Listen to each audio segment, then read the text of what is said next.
చెప్తూ ఈ చిన్న ఆదరించమని ఇక సమాప్తి వరకు మీతోనే ఉంటానని వాగ్దానం చేసిన అతి త్వరలో మేఘాసుడే రానయ్యున్న యేసయ్య పరిశుద్ధ నామంలో ప్రార్థించి అడుగుచున్నాను పరమ తండ్రి. ఆమేన్. ఆమేన్. ఆమేన్. హల్లెలూయా. Praise the lord. Thank you so much అమ్మ గారు. అందరికీ వందనాలండి. ప్రెసిడెంట్ గారు please. Okay Johnson. Praise the lord to all. నేడు మన మధ్య వర్తమానాన్ని అందించడానికి సహోదరు కె నిర్మల నాగరాజు గారు సిద్ధంగా ఉన్నారండి. వీరు చీరాల వాస్తవ్యులు.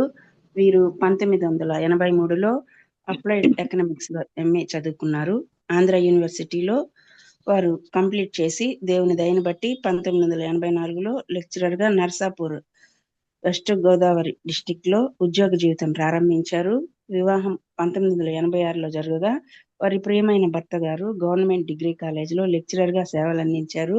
దేవుడు వీరికి 2 బిడ్డలనిచ్చి ఆశీర్వదించారు. కుమారుడు సుభాష్ ఖరగ్పూర్ ఐఐటిలో బీటెక్ చేశారు. కుమారుడు మరియు కోడలు ఇద్దరు కూడా సాఫ్ట్వేర్ ఇంజనీర్స్.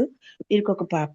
కుమార్తె డాక్టరు ఆదోని గవర్నమెంట్ మెడికల్ కాలేజీలో అసిస్టెంట్ ప్రొఫెసర్ గా, అల్లుడు గారు జనరల్ సర్జన్ గా గవర్నమెంట్ మెడికల్ సర్వీసెస్ లో ఉన్నారు. వీరికి ఒక బాబు ఒక పాప. 2 తరాలుగా లూథరన్ సంఘం నేపథ్యం కలిగిన వీరు దాదాపు 25 సంవత్సరాల నుండి దేవుని సేవలో ఉంటూ దేవుని చేతిలో బలమైన సాధనంగా వాడబడుతూ ఉన్నారు. సంఘ భేదం లేకుండా విభిన్న ప్రాంతాల్లో వాక్య పరిచర్య చేస్తున్నారు. దేవుని మహాకృపను బట్టి 2019లో ఉద్యోగ విరమణ అనంతరం మరింత భారంగా దేవుని సేవలో కొనసాగుతూ ఉన్నారు. వీరు మన మధ్య ఉండటం మనకి ఎంతో ఆశీర్వాదకరం. Welcome sister. Good morning. Praise the lord. Welcome. Good morning. Praise the lord. మంచిదండి. ఈ దిన వాక్యాన్ని చదువుకుందాం.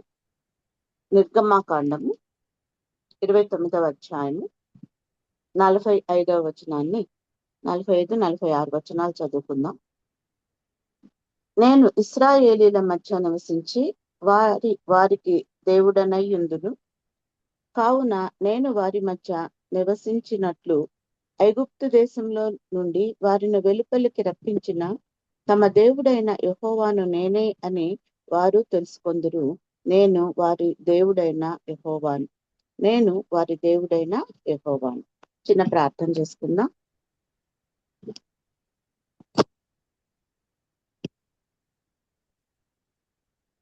కృపా సత్య సంపూర్ణుడా, మా ప్రియ పరలోకపు తండ్రి, ఘనమైన రాజా, మీ బంగారు పాదాలకు కోటాను కోట్ల స్తుతులు స్తోత్రాలు చెల్లిస్తున్నాం నాయన. అయ్యా ఇదిగో అయ్యా నాయనా, ఆగస్టు మాసంలో నాయన మేము మీ పాద సన్నిధికి రావడానికి మీరు ఇచ్చిన ఈ యొక్క గొప్ప భాగ్యాన్ని బట్టి నాయన మీకే కోట్ల కొలది వందనాలు స్తుతులు స్తోత్రాలు నాయన. 2 దినాలు గడిచిపోయినాయి నాయన. 3వ దినంలో మేమన్నాం ప్రభా, ఇప్పటి వరకు మమ్మల్ని అందరినీ కూడా మీరు సజీవుల లెక్కలో ఉంచి నాయన అని మిమ్మలను స్తుతించి ఘనపరిచి మహిమపరచడానికి నాయన మీరు ఇచ్చినటువంటి మా ఆయుష్ కాలాన్ని బట్టి నాయన నా తండ్రి మాకు ఇచ్చినటువంటి నా ప్రభు ఈ దివ్యమైన సమయమును బట్టి కూడా నాయన మీకు కోటాను కోట్ల స్తుతులు స్తోత్రాలు నాయన. ఇప్పటి వరకు నీ ప్రియ బిడ్డలయ్యా మిమ్మలను పాటలతోటి నాయన నా తండ్రి వాక్యము చదవటం ద్వారా, అలాగే నా ప్రభు నాయన నా తండ్రి తమ యొక్క నాయన నా తండ్రి స్తుతులను చెల్లించటం ద్వారా మిమ్మలను మహిమపరిచి ఉన్నారు ప్రభు. అయా బిడ్డలకు మీరు ఇచ్చినటువంటి ఈ గొప్ప భాగ్యాన్ని బట్టి ఎనలేని స్తుతులు స్తోత్రాలు చెల్లిస్తున్నాను. అల్పురాలను అయోగ్యురాలనైనా నేను కూడా నాయన నీ మధ్య నిలవబడి ఉన్నాను నాయన నా తండ్రి. నేను ఎందుకు పనికిరాని దాననయ్యా నాయన నా తండ్రి. నన్ను నీ బిడ్డగా చేసుకొని నిలబెట్టి ఉన్నటువంటి గొప్ప దేవుడు నాయన. దేవుడా నాయన ఎన్నిచ్చి మీ రుణం తీర్చుకోలేం ప్రభా.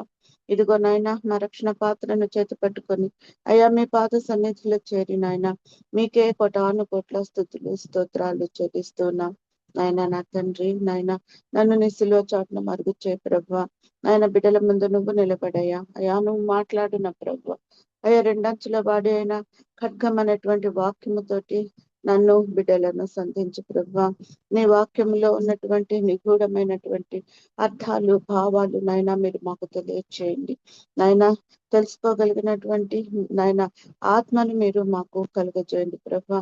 పరిశుద్ధాత్మ దేవ, మా మధ్య మీరు ఉన్నారని నమ్ముచున్నాను నాయన. ఇదిగో ప్రభా, ఈ దినము నాయన ఎంతో మంది బిడ్డలు పుట్టినరోజులు జరుపుకుంటున్నారు ప్రభా. అటు బిడ్డలందరిని బట్టి మీకు స్తుతులు స్తోత్రాలు. అలాగే నాయన క్యాథరిన్ విరాజితను బట్టి కూడా నాయన మీకు కోట్ల కొలది వందనాలు నాయన. చిన్న బిడ్డ ప్రభా నాయన, బిడ్డలు జ్ఞానం నందు వయస్సు నందు నాయన మనుషుల దయందు మీ దయందు వర్ధిల్లునట్లు మీరు సహాయం దయచేయండి. బిడ్డకు దీర్ఘాయుష్నివ్వండి ప్రభా నాయన. మీ కృపలో నా ప్రభా మీ అందు భయభక్తులు కలిగి నీ నామాన్ని ప్రభా గుర్తెరిగేటువంటి బిడ్డగా బిడ్డను ఆయుక్తపరచమని, బిడ్డ భవిష్యత్ జీవితం అంతా నాయన మీ కృపాక్షేమములు వెంట రానివ్వమని, మీ కృపగల హస్తముల చాటున బిడ్డను భద్రపరచమని నాయన. ఈలోక సంబంధమైనటువంటి దుష్ట శక్తుల ప్రభావము బిడ్డల మీద పడకుండా ప్రభా నీ కృపగల హస్తాల చాటున భద్రపరచమని వేడుకుంటూ ఉన్నాను ప్రభా.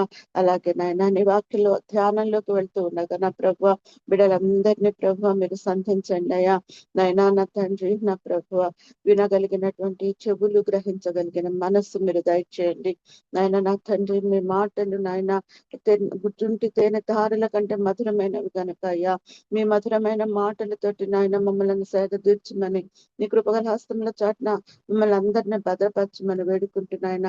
మమ్మల్ని అందరినీ మరొక మారు నాయన మీ పరిశుద్ధ హస్తాలకు అప్పచెప్పుకుంటూ మా ప్రభువును రక్షకుడైన యేసయ్య ప్రశస్త నామములో అడిగి వేడుకొని ప్రార్థించుచున్నాము తండ్రి, ఆమేన్. ప్రియమైనటువంటి దేవుని బిడ్డలారా, మరి దేవుని వాక్యాన్ని బోధించడానికి ఏ మాటలు నేను ఎంపిక చేసుకోవాలి అని ఆలోచిస్తూ ఉన్నాను. నాకు ఏదైనా ఒక మరి వాక్యం చూపించండి, నీ బిడ్డలతో నేను మాట్లాడాలి కదా అని దేవుడిని నేను అడుగుతూ ఉండగా దేవుడు అనేకమైనటువంటి తలంపులు నాకు కలుగజేశాడు. ఎన్నో రకాలైనటువంటి వచనాలు అవన్నీ కూడా దేవుడు చూపిస్తూ ఉన్నాడు. కానీ నేను ఆ మాటల్లో ఏది శ్రేష్టంగా ఎన్నుకునే దేవుని మాటలు నేను బిడ్డలకు వినిపించాలి అని కొంచెం మదన పట్టడం జరిగింది. అప్పుడు నిన్న నేను మరి బాబీ బ్రదర్ నిన్న లేవియా కాండంలో నుంచి 3వ అధ్యాయంలో మాట్లాడినటువంటి మాటలు నేను యూట్యూబ్ ద్వారా విన్నాను. పొద్దున్నే నేను జాయిన్ అవ్వలేదు కనుక చర్చికి వెళ్ళొచ్చిన తర్వాత యూట్యూబ్ లో ఆ వాక్యాలు విన్నాను. విన్న తర్వాత నాకు ఈ యొక్క సంఖ్యాకాండం నిర్గమకాండంలో నుండి 29వ అధ్యాయము 45వ వచనం నుండి 45, 46 వచనాలు దేవుడు చూపించడం వల్ల ఈ మాటలు నేను ధ్యానం చేయడానికి ఇష్టపడుతున్నాను. అయితే నేను ఇశ్రాయేలీల మధ్య నివసించి వారికి దేవుడనై యుందును కావున నేను వారి మధ్య నివసించునట్లు ఐగుప్తు దేశంలో నుండి వారిని వెలుపలికి రప్పించిన తమ దేవుడైన యెహోవాను నేనే అని వారు తెలుసుకొందురు, నేను వారి దేవుడనై నా యెహోవాను. మరి ఈ యొక్క మాటలను బట్టి మనం ఎంతగానో దేవుణ్ణి ఘనపరచాలి, మహిమపరచాలి. ఎందుకంటే దేవుడు తనకు తానుగా ఇశ్రాయేలు ప్రజలను తన బిడ్డలుగా ఎంపిక చేసుకొని వారిని ఒక ప్రత్యేకమైనటువంటి జనాంగంగా దేవుడు ఈ లోకములో నిలబెట్టి మరి వారికి తాను దేవుడనై ఉంటానని దేవుడు వాగ్దానం చేస్తూ ఉన్నాడు కదా. నిజమే కదా. యెహోవాను దేవునిగా గల జనులు ధన్యులు అని మనం పరిశుద్ధ లేఖనాల్లో అనేక మార్లు చదువుకొని ఉన్నాం. యెహోవా దేవుడు, నేనే దేవుడను, నేను తప్ప వేరొక దేవుడు మీకు లేడు అనే సెలవిచ్చినటువంటి దేవుడు తనను దేవునిగా గల ప్రజలను ఆయన ఎంత గొప్పగా ఆశీర్వదిస్తున్నాడు అనేది కూడా మనం చూస్తున్నాం. అంత మాత్రమే కాదు కానీ దేవుడు తన మాటలను తెలియచేస్తూ నేను పరిశుద్ధుడైన దేవుడిని అని చెప్పుకుంటూ ఉన్నాడు. మరి దేవుడు తాను పరిశుద్ధుడను అని చెప్పుకుంటూ ఉన్నప్పుడు మరి ఆ పరిశుద్ధుడైన దేవుడిని ఆరాధించేటువంటి ఆనాటి ఇశ్రాయేలు జనాంగము కానివ్వండి, ఈనాడున్నటువంటి క్రైస్తవ జనాంగము కానివ్వండి, ఎంతగా ఆ పరిశుద్ధతలో ఎదుగుచూ ఉన్నారు. లేకపోతే దేవుని యొక్క పరిశుద్ధతను ఆపాదించుకోవటానికి, లేకపోతే దేవుని యొక్క పరిశుద్ధతను పెంపొందించుకోవడానికి మన జీవితాల్లో మనము ఎలాగ ప్రయత్నం చేస్తున్నాము అనే దాన్ని ఒక్కసారి మనం గమనంలోనికి మనం తీసుకోవాల్సి ఉంటుంది. ఎందుకనంటే దేవుడు చాలా ఆయన ఎక్కడా కూడా తన యొక్క మహిమను వదులుకునేటువంటి దేవుడు కాదు, తన పరిశుద్ధతను వదులుకునేటువంటి దేవుడు కాదు. ఆయన దేవుడు అని అనుకునేటువంటి వారందరిలో కంటే ఆయన అత్యున్నతమైనటువంటి దేవుడు, అత్యున్నతమైనటువంటి నామము కలిగినటువంటి దేవుడు, అత్యున్నతమైన సింహాసనం మందు వసించే దేవుడు. మరి అటువంటి గొప్ప దేవుణ్ణి ఆరాధించేటువంటి ఆనాటి ఇశ్రాయేలు ప్రజల యొక్క జీవిత చరిత్రను మనం చూసినట్లయితే వారిలో దేవుడు వారిలో నుండి తనకు అవసరమైనటువంటి గుణగణాలను ఆయన పెంపొందించుకోవడానికి ఎలాంటి జీవితం దేవుడు ఆ ఇశ్రాయేలు జనాంగానికి ఇచ్చాడు అనే అంశాన్ని మనం ఈ రోజున మనం చూస్తూ ఉన్నాం. ప్రియ దేవుని బిడ్డలారా, మరి యెహోవా దేవుడు అలనాడు ఐగుప్తు దేశం నుండి పాలు తేనెలు ప్రవహించే కనాను దేశానికి ఆ యొక్క జనాంగాన్ని దేవుడు కేవలము 40 దినాల్లో ఆయన నడిపించగలడు కూడా.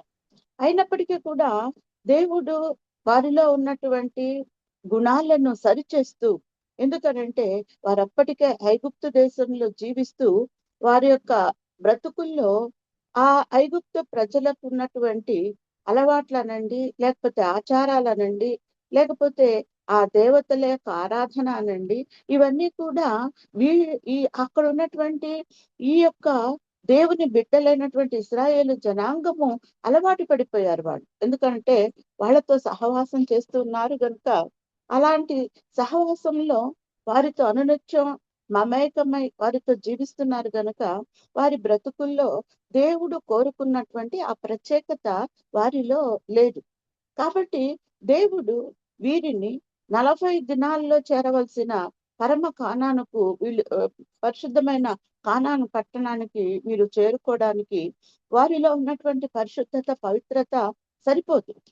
కాబట్టి వారిని పవిత్రపరచడం, పరిశుద్ధపరచడం, వారిలో నుండి అపవిత్రతను తొలగించటం, వారికి కొన్ని గణాలను నేర్పించటం, ఇది దేవుని యొక్క ఉద్దేశం. కాబట్టి దేవుడు ఏం చేశాడంటే 40 దినాల్లో చేరుకోవాల్సినటువంటి ఆ మహా పరిశుద్ధ నగరాన్ని చేరుకోవడానికి, పట్టణాన్ని చేరుకోవడానికి, ప్రాంతాన్ని చేరుకోవడానికి దేవుడు 40 సంవత్సరాల కాలాన్ని వారికి నియమించాడు. అయితే దురదృష్టం, మనం ఆలోచన చేస్తే ఆ యొక్క కానానుకు కేవలము 2 వ్యక్తులు మాత్రమే చేరుకున్నారు. మనందరికీ తెలుసు, యెహోషువ, కాలేబులు. మిగిలినటువంటి వారందరూ కూడా అరణ్యములో రాలిపోయినట్లుగా మనం చూస్తున్నాం ఆ 40 సంవత్సరాల కాలంలో. కాబట్టి మరి దేవుని యొక్క ఉద్దేశం ఏమిటి? దేవుడు ఎందుకు 40 సంవత్సరాల కాలాన్ని తీసుకున్నాడు అనేది మనం ఇక్కడ ఆలోచన చేయాలి. మొట్టమొదటిగా మనం చూస్తే దేవుడు వారిపైన జయం సాధించాలి అంటే వారందరూ కూడా ప్రాథమికంగా పాపము అనేటువంటి దానిపైన వారికి విజయం కలగాలి. పాప జీవితంలో నుండి ఆ బిడ్డలు బయటకు రావాలి అనేది దేవుని యొక్క ఉద్దేశం గనుక, దేవుడి యొక్క ప్రథమ ప్రణాళిక ఏమిటి అని మనం చూసినప్పుడు, దేవుడు పాపము పైన ప్రజలకు విజయం ఇవ్వాలి. పాపము పైన ప్రజలకు విజయం ఇవ్వాలి అంటే దేవుడు వాళ్ళను కొన్ని అంశాల ద్వారా నలగగొట్టాలి. అలా నలగగొట్టబడితేనే వారిలో ఉన్నటువంటి ఆ యొక్క పాప జీవితము అనేది పరిశుద్ధపరచబడుతుంది అని దేవుడు మనము అని నేను ఎందుకు అంటున్నానంటే, ఆనాడు ఇశ్రాయేలు ప్రజలు చేసినటువంటి యాత్ర, అరణ్య యాత్ర ఏదైతే ఉందో, ఆ అరణ్య యాత్ర ఈ రోజున ఈ భూలోకంలో జీవిస్తున్నటువంటి మనం చేస్తున్నటువంటి జీవిత యాత్రగా మనం చూడొచ్చు. ఎందుకనంటే అది వారు ఆ అరణ్యములో ఆనాడు వారు చేసినటువంటి ప్రయాణము, లేకపోతే వారిని ఒక సంఘంగా మనం తీసుకున్నప్పుడు ఆ సంఘ యాత్రలో మనము ఇశ్రాయేలీల సంఘము, అరణ్య సంఘము అని పేరు పెట్టవచ్చు. అలాగే నేడు మనం ఉన్నటువంటి సంఘము క్రైస్తవ సంఘం. కాబట్టి ఈ క్రైస్తవ సంఘంలో మనం ఒక్కొక్కరిగా ఉన్నటువంటి మనం కూడా ఆనాడు ఇశ్రాయేలు ప్రజలు ఒక్కొక్కరిగా ఎలాగా తమ యొక్క పాప జీవితాన్ని బహిష్కరించి పరిశుద్ధమైన జీవితంలోనికి వాళ్ళు నడిపించబడ్డారో దేవుని చేత, అదే విధంగా మనము కూడా ఆ పరిశుద్ధమైనటువంటి జీవితంలోకి మనము క్రైస్తవ సంఘముగా మనము నడిపించబడాలి. నాటి ఇశ్రాయేలు సంఘ పోలిక నేటి క్రైస్తవ సంఘ నెరవేర్ప కనుక, నాటి ఇశ్రాయేలు సంఘం యొక్క యాత్ర వివరము నేటి క్రైస్తవ సంఘానికి ఒక గొప్ప సందేశంగా, ఒక మార్గదర్శకంగాను, మనకి గద్దింపును కలిగించేదిగాను, బుద్ధి చెప్పేదిగాను ఉంది అని మనం గుర్తుపెట్టుకోవాలి. కాబట్టి వారి యొక్క యాత్రా జీవితము మనకు ఒక మంచి పాఠాలు నేర్పించేటట్టుగా మనము ఆ పాఠాలను నేర్చుకోవాలి. మరి నిన్నటి దినాన మనం నేర్చుకున్నటువంటి వాక్య భాగములో దేవునికి వివిధ రకాలైనటువంటి నైవేద్యాలు లేకపోతే బలులు అర్పించటం, దేవుడు ఎలా ఆ యొక్క బలులను నైవేద్యాలను కోరుకున్నాడు, వాటి ద్వారా దేవుడు ఎటువంటి సంతృప్తిని పొందుకున్నాడు అని మనం చూసాం. కానీ ఎక్కడ కూడా మరి ఆనాడు యాజకులు అర్పించినటువంటి ఆ యొక్క బలులలో కానివ్వండి, నైవేద్యంలో కానివ్వండి, ఎక్కడ కూడా పులిపిండి అనేది దేవుడు కలపడానికి ఇష్టపడలేదు. పులిపిండి దేనికి సాదృశ్యంగా ఉందంటే పాప జీవితానికి సాదృశ్యం పులిపిండి. కాబట్టి పులిపిండి ఉంది అని అంటే పరిశుద్ధాత్మ దేవుడు మన దగ్గరికి రాడు. పాపం మన దగ్గర ఉందంటే పరిశుద్ధాత్మ దేవుడు మన దగ్గరికి రాడు. కాబట్టి క్రైస్తవ బిడ్డలముగా మనలో ఆ యొక్క పాప జీవితాన్ని మనము అంచెలంచెలుగా వదులుకుంటూ పరిశుద్ధ జీవితాన్ని పెంపొందించుకోవటానికి మనం చేయాల్సినటువంటి ప్రయత్నాలు మన ప్రయత్నాలు కాదు, కానీ పరిశుద్ధాత్మ దేవుడు మనలో అటువంటి మార్పును తీసుకుని వచ్చి మనలను ఆయన పరమ కానానుకు చేర్చగలిగితే మనందరం కూడా దేవుని యొక్క దృష్టిలో ఎంతో ధన్యులమవుతాం. కనుక దేవుని బిడ్డలారా, ఆ యొక్క ఇశ్రాయేలు అరణ్య ప్రయాణంలో ఆనాడున్నటువంటి ప్రజలు అనేకమైనటువంటి ఇక్కట్లు, అంటే ఐగుప్తు దేశంలో వాళ్ళు పడినటువంటి కష్టాలు ఒకవైపున మనం చూస్తూ ఉన్నాం. మరొక వైపున వాళ్ళు అరణ్య మార్గంలో ప్రయాణం చేస్తూ కూడా వాళ్ళేమీ సులువైనటువంటి మార్గంలో నడిచిపోలేదు కదా. దేవుడు గద్ద రెక్కల మీద మోసుకొని వెళ్ళినట్లుగా వారిని మోసుకొని వెళ్తూ ఉన్నాడు, అది వాస్తవమే. కానీ వారి యొక్క జీవితాల్లో మనం చూసినప్పుడు వాళ్ళు అనుభవిస్తున్నటువంటి ఒత్తిడులు, వాళ్ళు ఎదుర్కొన్నటువంటి పరీక్షలు, ఇవన్నీ కూడా వాళ్ళు వివిధ రకాలైనటువంటి పాపాల పైన విజయం సాధించడానికి దేవుడు వాటిని వాళ్ళకి ఎదురయ్యేటట్లుగా చేశాడు అనేది ఈ దినాన మనము నేర్చుకోవాల్సినటువంటి పాఠాల్లో అతి ప్రాధాన్యమైనది. ప్రాముఖ్యంగా మనం చూసినట్లయితే ఆనాడు ప్రజల్లో మనకు కనిపిస్తూ ఉన్నటువంటిది ఏమిటి అని మనం చూసినట్లయితే, ఆనాడు ఆ ప్రజల్లో అవిశ్వాసము చాలా ఎక్కువగా ఉందండి. నిజమైనటువంటి దేవుడు వారి మధ్య సంచరిస్తూ ఉన్నాడు, వారిని ఆయన తోడుకొని వెళ్తున్నాడు, ఆయన వారితో మమేకమై వారితో కలిసి వాళ్ళతో నడుస్తూ ఉన్నాడు. అయినప్పటికీ కూడా వారిలో అనేకమైనటువంటి సంశయాలు వస్తున్నాయి, అనేకమైనటువంటి ఆ సందేహాలు వాళ్ళకు కలుగుతున్నాయి. కాబట్టి అటువంటి సందేహాలను బట్టి, అటువంటి అవిశ్వాసము, ఇవి సందేహమైన అవిశ్వాసమైన తర్వాత ఇంకా అనేకమైనటువంటి బలహీనతలు, అంటే ఇతరులని నిందించటం మనం చూస్తున్నాం కదా. ఎందుకనంటే ఈవెన్ మోషే అక్క మిరియాము, అలాగే అహరోన్లు, వాళ్ళిద్దరు కూడా తమ నాయకుడు, తమ సొంత తమ్ముడు, ఎంతో నీతిమంతుడు, దేవుని చేత ప్రేమించబడినటువంటి మోషేను వాళ్ళు నిందించడానికి ఎక్కడ కూడా వాళ్ళు వెరవలేదు కదా. వాళ్ళు ఎంత గొప్ప ప్రవక్తలు, మరి మిరియాం ఎంత గొప్ప ప్రవక్తిని, మరి అహరోను ఎంత గొప్ప ప్రవక్త.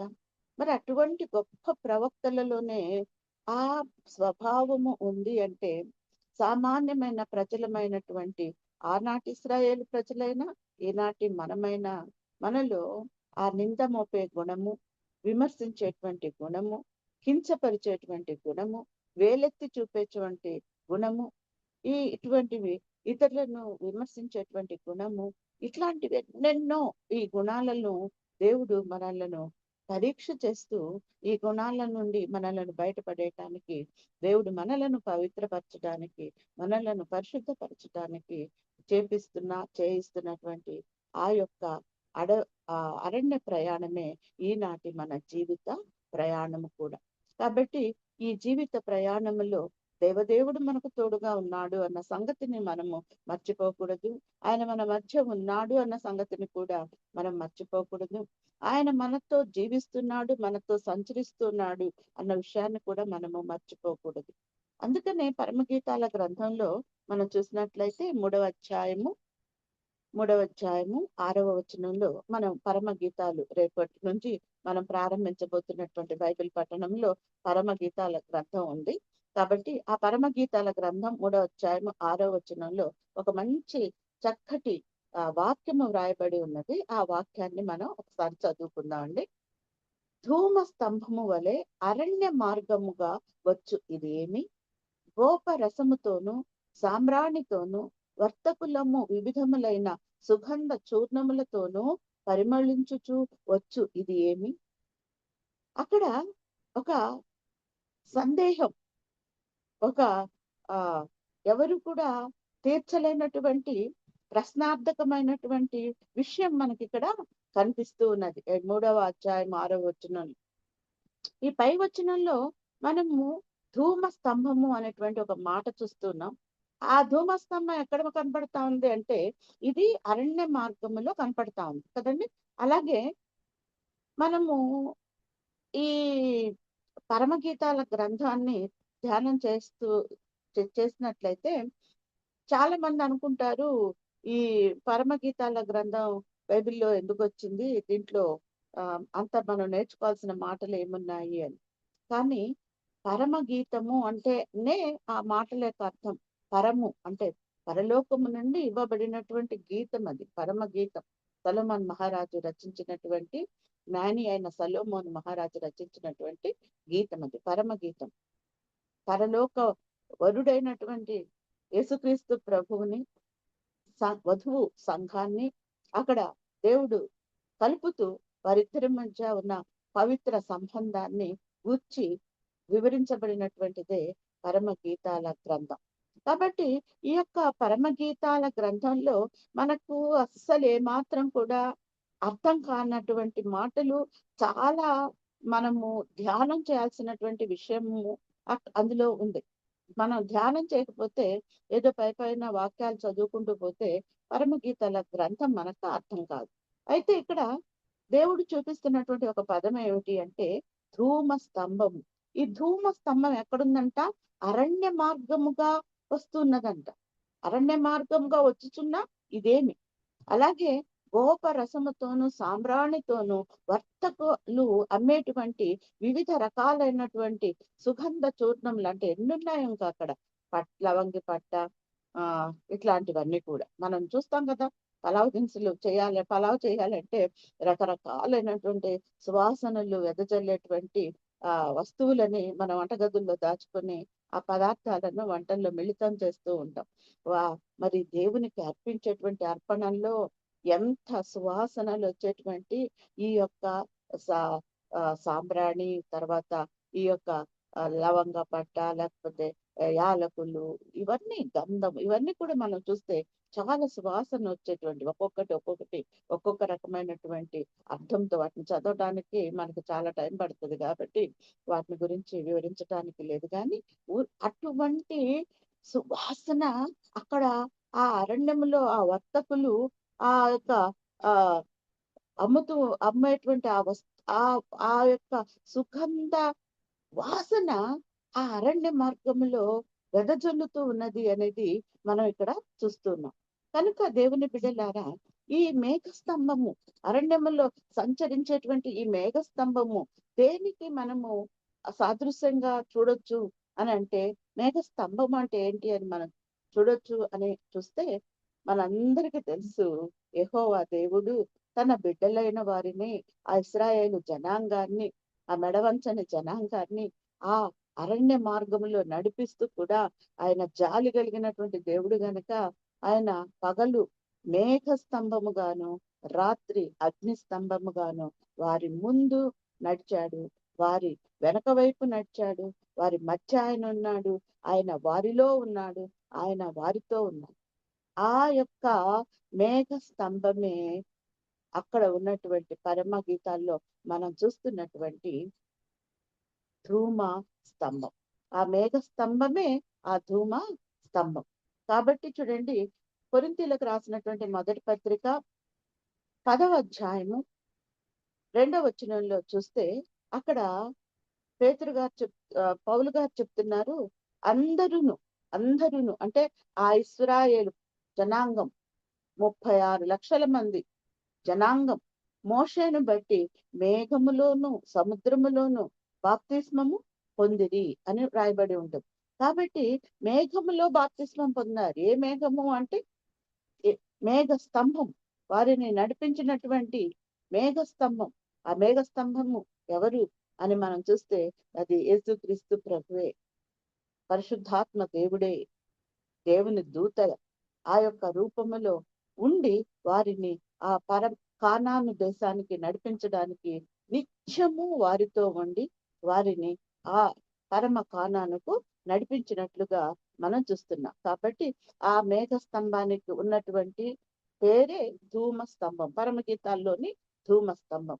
కాబట్టి మనము ఈ యొక్క మేఘ స్తంభాన్ని ఎన్ని రకాలుగా చూడొచ్చు అని అంటే, యెషయా గ్రంథము 6వ అధ్యాయము 4వ వచనంలో కూడా మనం చూసినట్లయితే ఆ వాక్యం మొత్తం చూడకుండా కొంత భాగాన్ని చూస్తే, తేజో మహిమ మేఘము యెహోవా మందిరమును నింపెను అని ఉంటది అక్కడ.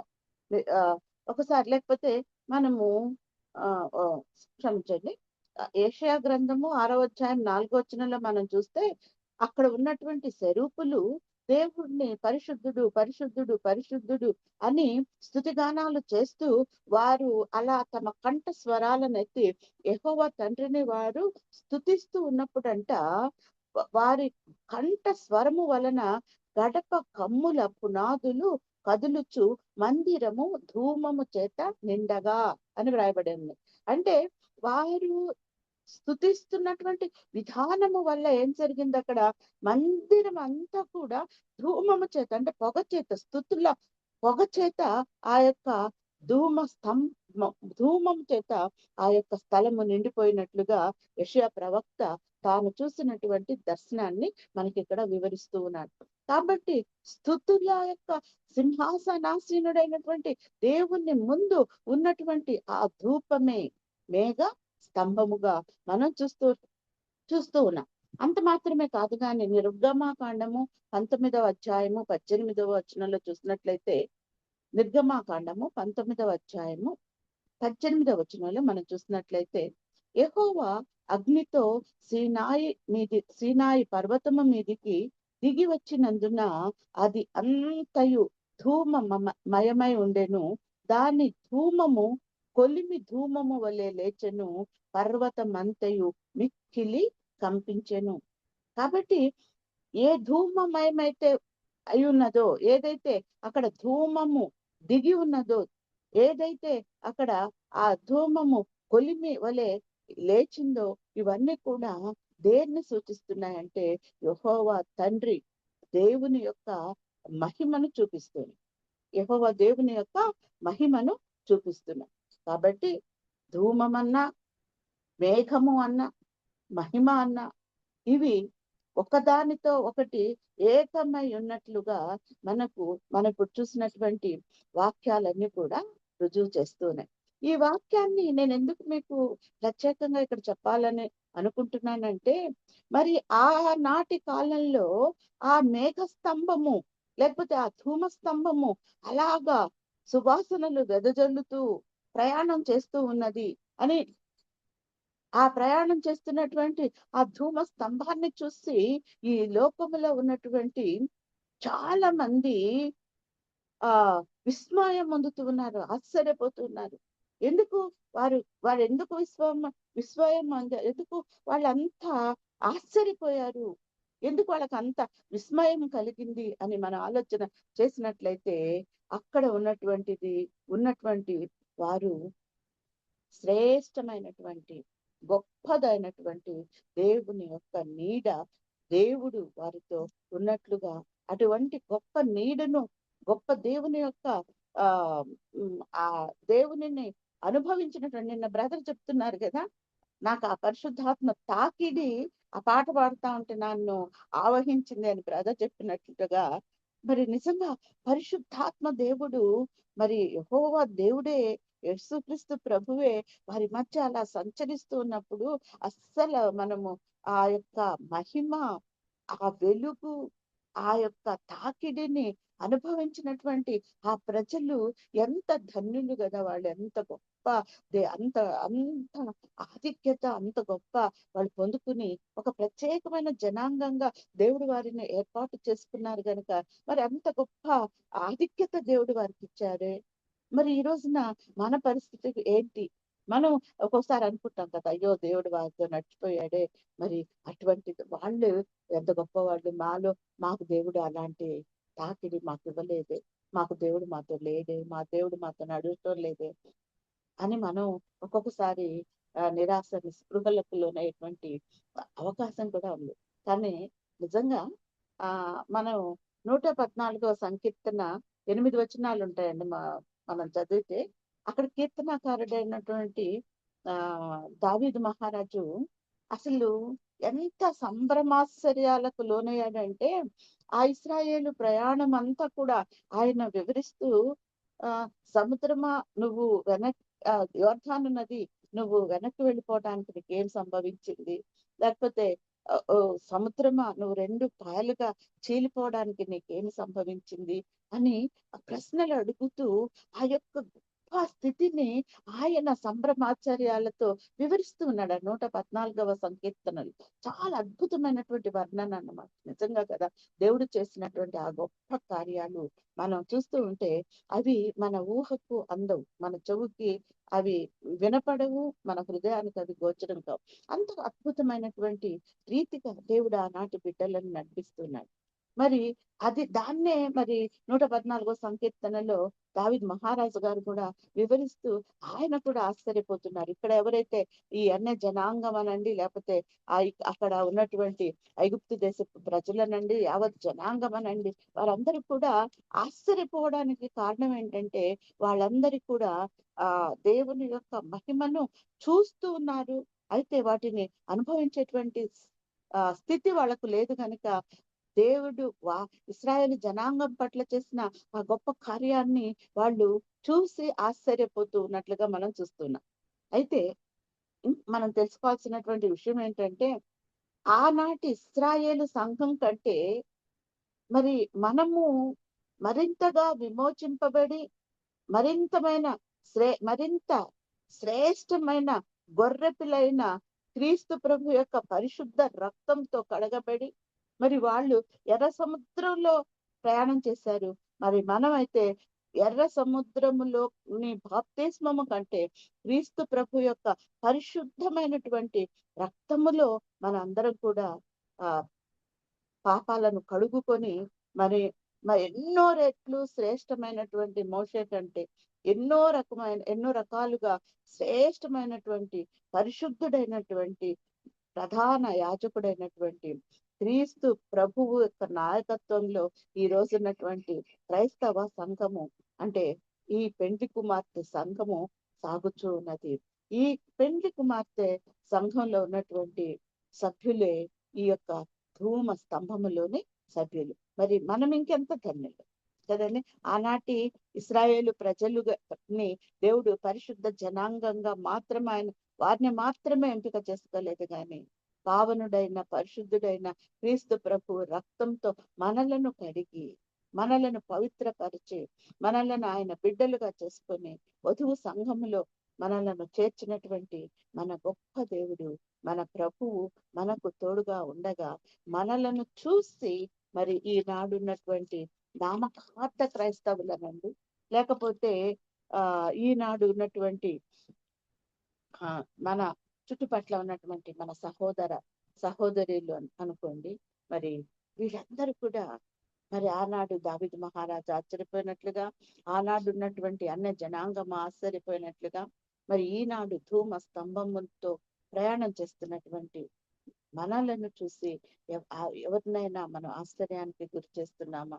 మన బ్రతుకులు వారిలో అటువంటి ఆ సంభ్రమాశ్చర్యాలను వాళ్ళు లోనేటట్లుగా మన బ్రతుకులు వాళ్ళు వీళ్ళు క్రైస్తవులే, వీరికి దేవుడు ఎంత తోడుగా ఉన్నాడు, వీళ్ళ జీవితం ఎంత పవిత్రంగా ఉంది, వీళ్ళు ఎంత పరిశుద్ధమైనటువంటి వారు, వీరొక్క మాట కూడా అటు ఇటు కాకుండా వాళ్ళు మాట్లాడే మాటలు అంత నిక్కచ్చిగా ఉంటున్నాయి. ఇలాగా మనల్ని గురించి ఎవరైనా సాక్ష్యం చెప్తున్నారు. అలా గనక చెప్పగలిగితే మనము ఆనాడు ఉన్నటువంటి ఇశ్రాయేలు జనాంగం కంటే కూడా శ్రేష్టమైనటువంటి జనాంగముగా, క్రైస్తవ జనాంగముగా పేర్కొనబడతాం.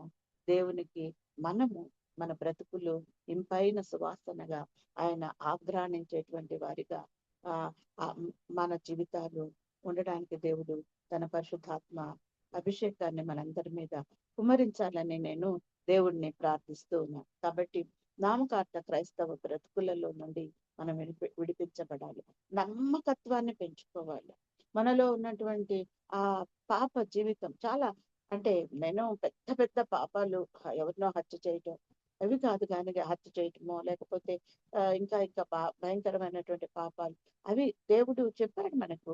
అంటే ఆ కొండ మీద ప్రసంగంలో ఎవరైనా తన తమ్ముడిని చూసి తన ద్రోహి అని అంటే అది చాలా భయంకరమైనటువంటి పాపం అని దేవుడు చెప్పాడు. కాబట్టి ఆ దేవుడు చెప్పినటువంటి ఆజ్ఞల్లో మనము ఏ ఒక్క ఆజ్ఞ మీరినా కూడా అది చాలా కష్టమైనటువంటి విషయం కనుక మనము ఎలాగ ఇరుగు పొరుగు వారిని ప్రేమించాలి, ఎలాగ మనం మన సొంత సహోదరులను ప్రేమించాలి, ఒకరి పట్ల ఒకళ్ళు ఎలాంటి స్నేహభావం ప్రేమ భావం కలిగి ఉండాలి, ఇవన్నీ కూడా దేవుడు నేర్పించినట్లుగా మనం నేర్చుకోగలిగి పాటించగలిగితే మనము దేవునికి ఇష్టమైనటువంటి సువాసన కలిగినటువంటి అర్పణగా మన జీవితాలు ఉంటాయని నేను మీకు నేను తెలియజేస్తున్నాను. మన జీవితాలను దేవుడు ఎందుకు అరణ్యంతో పోల్చుతున్నాడు? మన ఈ యొక్క యాత్ర ఏదైతే జీవిత యాత్ర ఉందో మనం చేస్తున్నది అరణ్యమే, అరణ్య యాత్ర ఇది కూడా.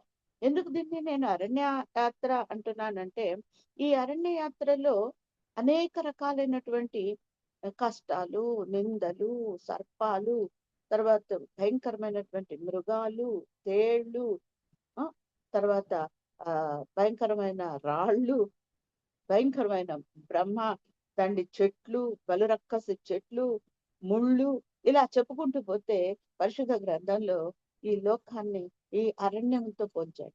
ఈ యొక్క అరణ్యములో ఎన్ని రెఫరెన్స్లన్నా చూపించవచ్చండి. ఎందుకనంటే మనం మత్తయి సువార్త 3వ అధ్యాయం 2వ వచనంలో చూస్తేనే అక్కడ అరణ్యంలో కేకలు వేయించిన ఒకరిని శబ్దము అని ఉంటది, బాప్తిస్మం ఇచ్చు యోహాన్ గారి గురించి కదా.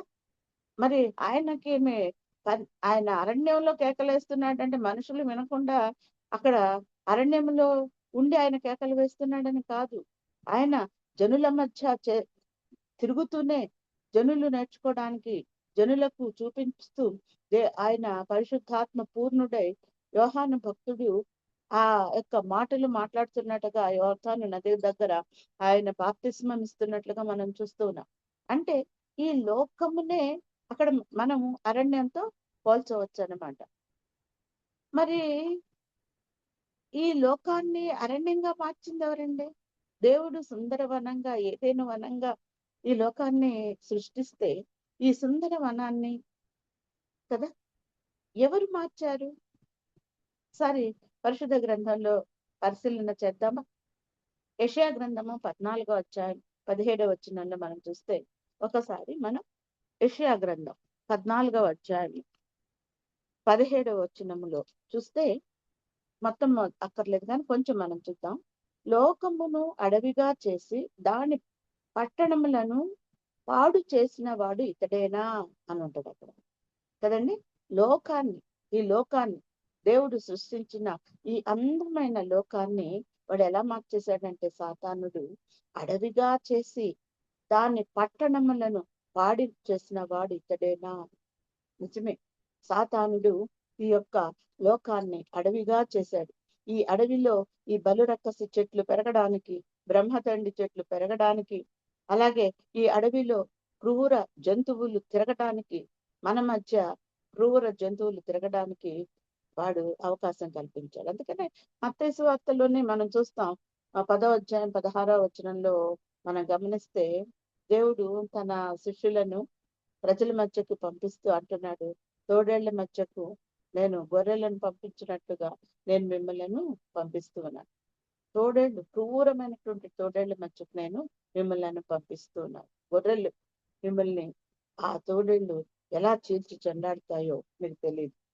అయినా మీరు భయపడపకండి, మీకు నేను తోడుగా ఉంటానని దేవుడు వారికి అభయం ఇచ్చినట్లుగా మన మత్తయి సువార్త 10వ అధ్యాయం 16వ వచనంలో ఇలాగే మనం అనేకమైన రెఫరెన్సెస్ చూడొచ్చండి. ఈ యొక్క భూలోకాన్ని అరణ్యంగా సాతానుడు మార్చినప్పుడు ఈ అరణ్యములో అనేకమైన ఇక్కట్లు, కష్టాలు ఇవన్నీ కూడా ఈ ఈ క్రూర మృగాల వల్ల, ఈ భయంకరమైనటువంటి చెట్ల వల్ల అనేక రకాలైనటువంటి ఇరుకులు, ఇబ్బందులు, ఇక్కట్లు ఏర్పడినప్పటికీ కూడా వాటన్నిటి నుండి తప్పించటానికి పరమ దేవుడు మనకు తోడుగా ఉన్నాడు. కాబట్టి మనము ఇటువంటి కష్టాలను ఎదుర్కొంటున్నప్పుడు, ఇట్లాంటి ఇక్కట్లను ఎదుర్కొంటున్నప్పుడు ఇవి మన క్రైస్తవ జీవితము కానాను అప్పుడు అరణ్యములో ఇశ్రాయేలు ప్రజలు చేసినటువంటి ఆ ప్రయాణము అంత సులువైనటువంటి ప్రయాణం కాదు. అలాగే మనం ప్రయాణము కూడా అంత సులువైనటువంటి ప్రయాణం కాదు. ఈ సులువైన ప్రయాణము కాదు కాబట్టి మనం ఎదుర్కొంటున్నటువంటి కష్టాలను బట్టి మనము ఈ పాప మార్గంలోకి వెళ్ళిపోయి సాతానుకి మనం లొంగిపోతే మనము పరిశుద్ధమైన కానాను పట్టణాన్ని మనం చేరుకోలేము. కనుక దేవుడు ఇక్కడ మనలను సరిచేస్తున్నాడు. ఆ కష్టాల్లో, ఆ బాధల్లో మనం ఏం చేయాలంటే దేవునికి మనల్ని మనం సమర్పించుకోవాలి. దేవునికి మనము మొరపెట్టుకోవాలి. దేవునితోటి మనం పెనుగులాడాలి. అంతే తప్ప విసుక్కోవటం, సణుక్కోవటం, గొణుక్కోవటం, లేకపోతే నిందలు మోపటం ఇతరుల పైన, ఇటువంటి పాప జీవితాన్ని మనము వ్యతిరేకించే వారిగా ఉండాలి. ఇది మనం ముందుగా నేర్చుకోవాల్సినటువంటి విషయం. అలాగే దేవుడు ఈ యొక్క అరణ్య ప్రయాణంలో కంప్లీట్ గా మనము దేవుని పైన ఆనుకునేటట్లు చేయాలి. దేవుని యొక్క ఉద్దేశం ఏంటంటే దేవుడు మన మధ్య నివసించటం ఎందుకు అనంటే ఆయన మాకు తోడుగా ఉన్నాడు, ఆయన మాతో ఉన్నాడు, ఆయన మాలో ఉన్నాడు అనేది మనం గ్రహించుకోవాలి. దేవుని యొక్క బిడ్డలమైనటువంటి మనము కంప్లీట్ గా ఇంకా ఎక్కడ మన దృష్టి ఇంకా ఇతర విషయాల పట్ల కేంద్రీకరించబడకుండా మనం ఏం చేయాలి అంటే మన దృష్టి యావత్తు కూడా మన తండ్రి పైనే మనం పెట్టుకోవాలన్నమాట. కాబట్టి మనము రిలే అవ్వాలి. You have to relay on hour God. ఆయన మీద మనం కంప్లీట్ గా మనం ఏమాత్రం సంశయించకుండా, అల్ప విశ్వాసి ఎలా సందేహపడితేవి అని పేతురు గారిని అడిగినట్లుగా మన కష్టాల్లో మన ఏదైనా చిన్న సంశయం మనకు వస్తే మన ఆ సంశయంలో దేవుడిని అడగకుండా ఇతర మార్గాలు మనం ఎంపిక చేసుకోవటం మొదలు పెడితే అదే ప్రశ్న తిరిగి దేవుడు ఈ రోజు మనల్ని అడుగుతాడు. ఎందుకు నువ్వు సందేహించావు? ఎందుకు నువ్వు నన్ను వదిలిపెట్టావు?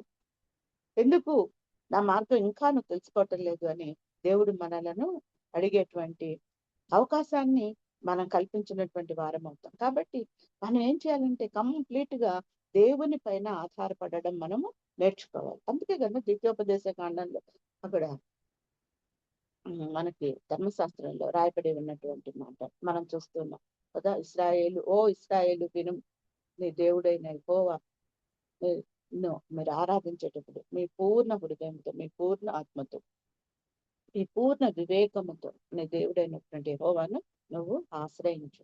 ఎంత గొప్ప ఆజ్ఞ అండి. ఇప్పుడు మనకు కూడా ఇవ్వబడినటువంటి ఆజ్ఞ అదే. మన పూర్ణ హృదయముతో, పూర్ణాత్మతో, పూర్ణ వివేచనతోటి మనము దేవుడైనటువంటి యెహోవా దేవుణ్ణి, కుమారుడైనటువంటి క్రీస్తు ప్రభువుని, పరిశుద్ధాత్మ దేవుణ్ణి మనం వెంబడించేవారిగా ఆయనపై సంపూర్ణంగా ఆనుకునేటట్లుగా మనం ఉండగలిగితే దేవుడు ఎటువంటి కష్టంలో నుండి అయినా కూడా మనలను తప్పిస్తాడు, మన సొంత మార్గాలు మనం ఏర్పాటు చేసుకోకుండా. అలాగే మనము ఆత్మీయ పోరాటం ఈ లోకంలో ఉన్నప్పుడు మనము డైరెక్ట్ గా మనం ఎవరితో యుద్ధం చేయం, కానీ ఇక్కడ ఆత్మీయ పోరాటాన్ని మనం చేస్తూ ఉంటాం కదండి. ఆ రోజున ఆ అడవిలో ప్రయాణం చేస్తున్నటువంటి ఆ ఇశ్రాయేలు జనాంగం అనేక మోయాబీయులతో కానివ్వండి, అమాలేకీయులతో కానివ్వండి, ఇతర అనేకమైనటువంటి జనాంగాలతో వాళ్ళు యుద్ధాలు చేయాల్సి వచ్చింది. మరి మనం చేయట్లేదా యుద్ధం? మనం కూడా యుద్ధం చేస్తున్నాం. అయితే మనం ఎవరితో యుద్ధం చేస్తున్నాం మనం ఆలోచన చేసినట్లయితే, మనము అధికారులతోటి, ఈ లోక సంబంధమైన అధికారులతోటి కాదు, కానీ మనము సాతాను శక్తులతోటి మనము యుద్ధము చేయవలసి ఉంటుంది. అందుకనే ఎఫ్ఎస్సి గ్రంథంలో మనందరికీ ఎఫ్ఎస్సి పత్రికలో 6వ అధ్యాయం 12వ వచనంలో చూస్తే, మనము ఏలైనగా మనము పోరాడుచున్నది ఇక లోక సంబంధమైనటువంటి వారితో కాదే, పరమండలంలో ఉన్నటువంటి దుష్ట శక్తులతోటి మనము పోరాటం చేస్తున్నాం. ఆత్మీయ పోరాటం. దుష్ట శక్తులు మనల్ని చాలా వెంటాడుతూ ఉంటాయన్నమాట. కాబట్టి వాడి సాతాను దూత గణము మన చుట్టూ ఆవరించి ఉన్నది. ఆ దూత గణాన్ని ఎదిరించగలిగేటువంటి ఆత్మీయ పోరాటం మనం చేయాలి అంటే ప్రార్థన తప్ప మనకి ఇంకా ఒకటి వేరే సాధనం ఏది కూడా మనకు లేదండి. కాబట్టి మనము మన హృదయాలను దేవుని పైన దృష్టి పెట్టుకొని ఆత్మీయ పోరాటంలో కూడా మనము పరలోక సంబంధమైనటువంటి ఆ యొక్క పరలోకం నుండి పడిపోయినటువంటి దుష్ట శక్తుల సమూహము మనల్ని ఆవరించి ఉంది. సాతానుడి రూపం, వాడితో మనం యుద్ధం చేయాలి, వాడి అనుచరులతో మనం యుద్ధం చేయాలి. ఆ యుద్ధం మన సాధనాలు ఏంటంటే కత్తులు, కటార్లు, బాంబులు ఇవి కాదండి. మన కత్తులు ఏవి అంటే ప్రార్థన అనేటువంటి ఖడ్గం, మనకి వాక్యము అనేటువంటి ఖడ్గం. వీటినే మనం మన సాధనాలుగా చేపట్టి ఆ యొక్క సాధనాలతోటి మనము సాతాను ఎదిరించడానికి సంసిద్ధంగా పడాలి లోకంలో. కాబట్టి అట్టి గొప్ప స్థితి ప్రార్థన అనుభవం మెట్టు మెట్లుగా మనం ఎదగగలిగితే మన క్రైస్తవ జీవితాన్ని దేవుడు ఆమోదిస్తాడు. ఆయన పరిశుద్ధ జనాంగంగా మనలను తన యొక్క లిస్టులోకి మనల్ని చేర్చుకుంటాడు. అలాగే దేవుడు ఈ కష్టాలు, ఈ యొక్క ఇబ్బందులు, ఈ ముళ్ళు ఇవన్నీ కూడా మనకి ఎందుకు కలిగిస్తున్నాడంటే, మనం ఎక్కడ అతిశయపడతామో, మనకిచ్చినటువంటి ఆర్థిక పరిస్థితిని బట్టామండి, లేకపోతే దేవుడు మనకు చేసిన మేళ్లను బట్టి మనం ఇవి దేవుడు నాకు ఇచ్చాడు, ఆయన ఆశీర్వదించి నాకు ఇచ్చాడు అన్న సంగతిని మనం మర్చిపోయి మనము స్వాభావికంగా ఎలా తయారైపోతామంటే, ఇదంతా కూడా ఇవన్నీ నేను పొందుకున్నాను, చేసుకున్నాను అంటే ఇది కేవలం నా కష్టం వల్ల, లేకపోతే నా తెలివితేటల వల్ల నేను వీటిని సంపాదించుకున్నాను. ఇట్లాంటి అహంభావం, అహంకారం మనిషిలో తల ఎత్తేటువంటి ప్రమాదం ఉంది. క్రైస్తవులుగా మనము ఇటువంటి తలంపులతో మనం ఉండకూడదు. ఏది కూడా మన సొంతంగా మనం ఏది కూడా మనం చేసుకోలేము. ఏం చేయాలి అని అంటే, ప్రతిదీ కూడా మనకు దేవుడు ఇచ్చాడు, ఆయన చేస్తేనే ఇది నాకు దొరికింది, ఆయన ఇస్తేనే నేను పొందుకున్నాను అనేటువంటి తగ్గింపు జీవితము మనం నేర్చుకోవాలి, తగ్గించుకోవాలి. అందుకనే ద్వితీయోపదేశ కాండం 8వ అధ్యాయం 2వ వచనంలో మనం చూసినట్లయితే, ద్వితీయోపదేశ కాండం 8వ అధ్యాయము 2వ వచనంలో మనం చూసినట్లయితే, మరియు నీవు ఆయనను ఆజ్ఞలు గైకొందువు లేదో నిన్ను శోధించి నీ హృదయములోనున్నది తెలుసుకొనుటకు నిన్ను అణచు నిమిత్తము అరణ్యములో 40 సంవత్సరాలు నీ దేవుడైన యెహోవా నిన్ను నడిపించిన మార్గం అంతటిని జ్ఞాపకం చేసుకోమంటున్నాడు. ఇక్కడ మోషే గారు తన ప్రజలకు మరొకసారి బోధిస్తూ, నువ్వు ఆ ఆజ్ఞలు, దేవుడిచ్చినటువంటి ఆజ్ఞలన్నింటినీ కూడా గైకొందువో లేదో అనేదాన్ని పరీక్షించడానికి నిన్ను శోధించి నీ హృదయములోనున్నది తెలుసుకొనుటకు నిన్ను అణచు నిమిత్తం. మనం ఎక్కడ గర్విస్తాము, ఎక్కడ మనము ఇది నా సొంతం, నేను, నా ఇష్టం, ఇదే కదండి సాతానుడి గుణం. ఈ గుణాలు మనలోకి ఎక్కడ ప్రబలిపోతాయో. కాబట్టి నిన్ను పరిశోధించడానికే, అంతేగాని నిన్ను ఇరుకున పెట్టడానికి దేవుడు ఎప్పుడు కూడా ఇటువంటి కష్టాలు అనేవి దేవుడు కలుగజేయడు. కాబట్టి ఈ టెస్ట్స్ మనం ఎదుర్కోవాలి, పరీక్షలు మనం ఎదుర్కోవాలి. ఇది పరీక్ష అనేది మనం గ్రహించాలి. ఇది పరీక్ష అని గ్రహించినప్పుడు ఆ పరీక్షల్లో మనం పాస్ అవడానికి ప్రయత్నం చేయాలి, ఫెయిల్ అవ్వకూడదు. ఫెయిల్ అయితే ఇంకా దేవుడు ఇంతకాలం మనల్ని నడిపించిన దానికి ప్రయోజనం ఏముంది కదండి. కాబట్టి మనము మన హృదయాలు దేవుని పైన సంపూర్ణంగా ఆనుకునేటట్లుగా, మనల్ని మనం తగ్గించుకునేటట్లుగా, ఆయనకి మనం లొంగిపోయి జీవించేటట్లుగా చేయటానికే దేవుడు ఇటువంటి కష్టాలను మన జీవితాల్లో అనుమతిస్తాడు అనేది మనం ఈ అరణ్య ప్రయాణంలో నేర్చుకోవాల్సినటువంటి మరొక విషయం. అలాగే దేవుని బిడ్డలారా, ఈ లోకంలో మనం ఇంకొక విషయాన్ని కూడా చాలా క్లియర్ గా నేర్చుకోవాల్సింది ఒకటి ఉంది. అదేంటంటే, ఈ యొక్క అరణ్య ప్రయాణంలో ఆనాడు ఉన్నటువంటి ఇశ్రాయేలు ప్రజలకు దేవుడు ఒక మంచి గుణాన్ని వాళ్లకు దేవుడు ఇవ్వడానికి ఇష్టపడుతున్నాడు. ఏంటది ఆ మంచి గుణం ఏంటంటే, మనుషులకి తృప్తి అనేది లేదండి. ఆనాటి నుంచి ఈనాటి వరకు కూడా హవ్వను చూసినప్పుడు దగ్గర నుంచి ఇప్పటి వరకు మనం చూస్తే, హవ్వ మరి అది మొత్తం దేవుడు ఏదైనా వనంలో సృష్టించిన ఆ సృష్టిని అంతటిని చూసి ఎంతో తృప్తిగా జీవించవచ్చు. కానీ తృప్తి కలగలేదు కాబట్టే కదా ఆ సాతానుడు ఇచ్చినటువంటి ఆ పండుని తిని ఆమె ప్రలోభానికి లోనైంది. తినాలి అనే ప్రలోభానికి లోనే తిని పాపాన్ని తీసుకొని వచ్చింది. దాని పరిపక్వ దశ మరణాన్ని తీసుకొని వచ్చింది కదండి. అంటే మనిషి జీవితంలో ఆనాటి నుండి ఈనాటి వరకు తృప్తి అనేది లేదు. మన ఇశ్రాయేల్ జనాంగాన్ని కూడా చూసాం.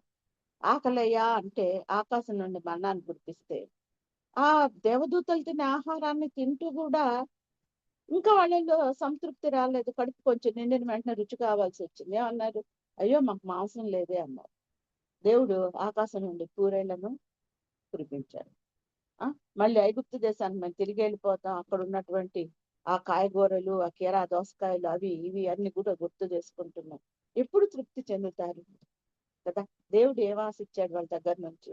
అయ్యో, పరలోకంలో నుండి దేవుడు మాకు మన్నాను కురిపించాడే, పూరేళ్లను పంపించాడే, మేమేది అడిగితే అది ఇస్తున్నాడే అని మనం సంతోషించేటువంటి స్థితి కాకుండా ఏం చేస్తున్నామంటే, ఇంకా ఎంతసేపు నాకు అది లేదు, నాకు ఇది లేదు, నాకు ఇంకా ఇది తక్కువైంది, నాకు ఇంకా అది తక్కువైంది. అసంతృప్తి జీవితంలో అది మెయిన్ గా సాతానుడి గుణమే.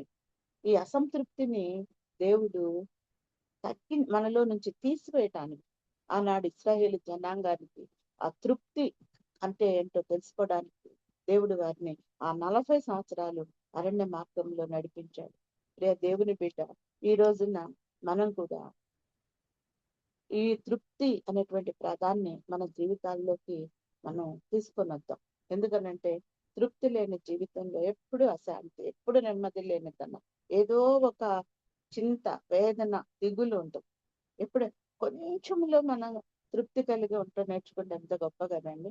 మరి ఎస్తేరు ఆ రోజున మనం చూస్తే, ఎస్తేరు గ్రంథంలో చూస్తాం కదా, హేగే వశంలో ఉన్నటువంటి ఆమె ఏది నువ్వేదిస్తే అది నాకు చాలయ్యా, నీకేది కావాలని ఇస్తాను అడిగంటే, అబ్బాయి నేను ప్రత్యేకంగా నేనేం కోరుకోను, నువ్వేది నాకు ఇచ్చావు దాంతో నేను తృప్తి పొందుతాను అని వాటితోటి ఆమె తృప్తి పొందింది కనుక ఆమె యొక్క ముఖంలో ఆ యొక్క తేజస్సు అనేది నిండిపోయింది కదా.